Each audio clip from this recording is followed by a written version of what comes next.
पुढची बातमी पाहूयात। केंद्रीय गृहमंत्री अमित शहा आज महाराष्ट्राच्या दौऱ्यावर असतील।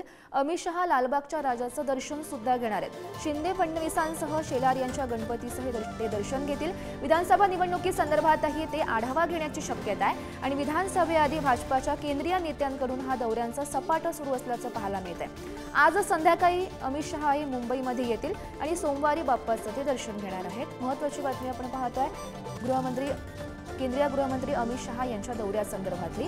तर या संदर्भात अधिकची माहिती जाणून घेऊयात। आमचे प्रतिनिधी धनंजय सध्या आपल्या सोबत आहेत। धनंजय, नेमका त्यांचा हा दौरा कसा असेल? गौरी, आपण जर पाहिलं तर लालबागच्या राजाच्या दर्शनासाठी आणि त्याचबरोबर मुख्यमंत्री एकनाथ शिंदे आणि उपमुख्यमंत्री देवेंद्र फडणवीस यांच्या घरी विराजमान झालेल्या बाप्पाचं दर्शन घेण्यासाठी केंद्रीय गृहमंत्री अमित शहा हे उद्या मुंबईमध्ये आहेत। उद्या दर्शन घेणार आहे। उद्या लालबागच्या राजाचं सुद्धा ते दुपारून दर्शन घेणार आहेत।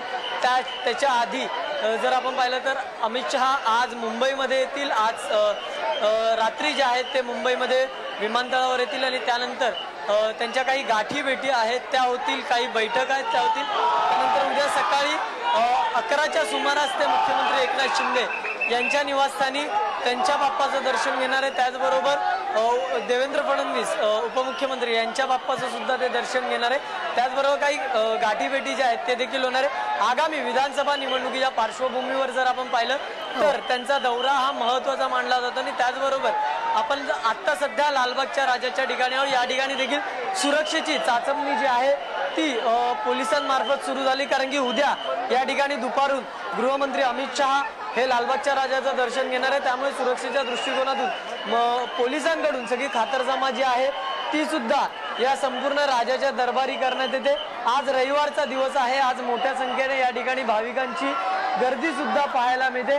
त्यामुळे जर आपण पाहिलं तर सुरक्षा कुठे कशी ठेवता येईल, कारण की उद्या सुद्धा जे आहे ते भाविकांची गर्दी या ठिकाणी पाहायला मिळणार आहे, कारण की 1.5 दिवसाच्या बाप्पाचं विसर्जन झाल्यानंतर मोठ्या संख्येने भाविक जे आहेत ते लालबागच्या राजाच्या दर्शनासाठी येत असतात आणि त्यामुळे त्याचबरोबर अमित शहा सुद्धा येणार आहे। त्यामुळे विविध रांगा ज्या आहेत, नवसाची रांग असेल किंवा इतर मुखदर्शनाची रांग असेल, ह्याचं व्यवस्थापन आहे। त्याचबरोबर सुरक्षेच्या दृष्टिकोनातून उपाययोजना ज्या आहेत त्या या ठिकाणी करण्यात येणार आहेत आणि त्यासाठी पोलिसांची आजपासूनच तयारी जी आहे ती सुरू झालेली आपल्याला पाहायला मिळते। आणि दुसरीकडे जर आपण पाहिलं तर आगामी विधानसभेच्या निवडणुकीच्या पार्श्वभूमीवर सुद्धा अमित शहा यांचा हा दौरा महत्त्वाचा मानला जातोय, कारण की या दौऱ्यानिमित्त ते मुंबईत आल्यानंतर नेमक्या कोणाकोणाच्या भेटी घेतात, नेमकं या सगळ्यात काय होतंय, बैठका होतात, या बैठकीमध्ये नेमकं काय होतंय हे सगळं पाहणं महत्त्वाचं असेल। त्याचबरोबर लालबागच्या राजाकडे त्यांनी दर्शन घेतल्यानंतर ते काय साकडं घालतात आगामी विधानसभा